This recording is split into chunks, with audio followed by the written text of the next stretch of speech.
Alright, Dana, ano po ba itong Immigration Lookout Bulletin Order? At ano ang kaibahan nito sa Precautionary Whole Departure Order? Yes, ang Immigration Lookout Bulletin Order po ay ang nagsasabi po sa ating mga tauhan sa immigration na i-monitor yung movement ng isang individual. Ibig sabihin po ito, iba po ito sa Whole Departure Order. Sa Whole Departure Order po, sinasabing tigilan agad ang pag-alis po. At ang Whole Departure Order ay ini-issue po ng korte. Maaari po itong precautionary Whole Departure Order or bago pa man mag-umpisa or mag-commence ang kaso, or the regular whole departure order na ipinag-utos po. Both yan, pinag-uutos po ng korte. For the lot bulletin, it's the Department of Justice po na nag-i-issue nito. At ang task po ng ating mga tauhan dito is to strictly monitor the movements of these individuals and be prudent doon sa pagpo-process kanila. I-check po lahat ng mga related agencies. Baka meron pong freshly issued warrant of arrest, full departure order, or any type of order against them because of the seriousness of the case na inihahanda po laban sa kanila. So Dana, ibig sabihin, kung pag sinabi niyong monitoring, kung lumabas sa bansa at kung saan pupunta. And from that destination, may iba pang pupuntahan. Yes, yun po yung tinitingnan natin. We check kung saan yung pupuntahan. We take note of all the addresses.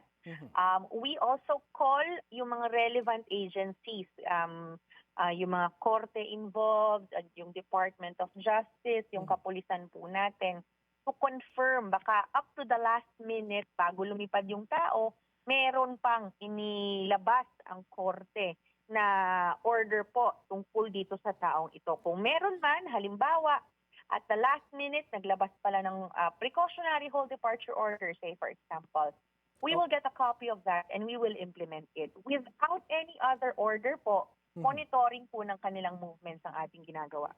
Okay, so paglilinaw, walang karapatan ng Bureau of Immigration na pigilin ang sino man o umalis ang isang taong nasa ILBO. Unless meron pong ibang order relating to their travel. Alright, ito po bang kapatid ni Atong Ang na kasama sa listahan ng nasa ILBO ay nakabalik na sa bansa? Sa ngayon po, hindi ko pa po pwedeng i-relay or i-share yung travel records ng mga individual na yon. But most of them are in the Philippines. Naka-isubmitin na rin po namin yung movements po ng mga taong ito sa Department of Justice. Okay, so sabi mo most of them. So bukod dito sa kapatid ni Atong Ang, meron pang iba kayong na-monitor na mga suspects sa mising sabungero na umalis ng bansa? At this point in time, parang wala pa naman tayo nakikita na iba pang umalis ng bansa. But we will be continuing to monitor their travel. Alright, sige. Maiba naman po tayo, Dana, no? Pwede po bang mag-apply ng voluntary deportation itong si Joseph C? Ngayon po, meron na siyang kaso na nakafile po against him.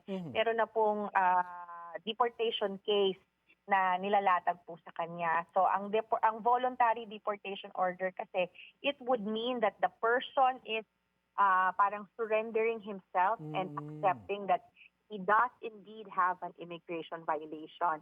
In his case po, ito pong foreign national na nakita po natin sa records natin, ay hindi po nagsasabi na meron akong immigration violation. This individual is kumbaga saying that he is a Filipino national, no questions asked. So it's not an admittance of the violation dun po sa ating mga batas. So ibig sabihin lang, Dana, ay mag-undergo siya sa normal na proseso ng deportation unless magkaroon siya ng normal o regular na kaso dito sa Pilipinas. Yes, kung meron po siyang local cases dito sa Pilipinas, andar pa rin po yung deportation case niya, hindi naman po mawawala yon. But the implementation will be held in abeyance, waiting for the resolution of the local cases here in the Philippines. Kasi we are also expecting some local cases to be filed against him, given that ito nga pong si Chen Zongzhen, merong mga identity, may Philippine identity na ginagamit when in fact nakita namin that it is Chinese talaga yung kanyang identity. So with that, mukhang may mga iba pang related violations Philippine Passport Act, there might be some violations in terms of his the way that he has established his businesses. So, aantabayanan po namin yan at we will take those into consideration before implementing deportation. Ay, kumbaga, posibleng patong-patong na mga kaso yung kaharapin niya. Maraming salamat, Dana Sandoval ng Bureau of Immigration.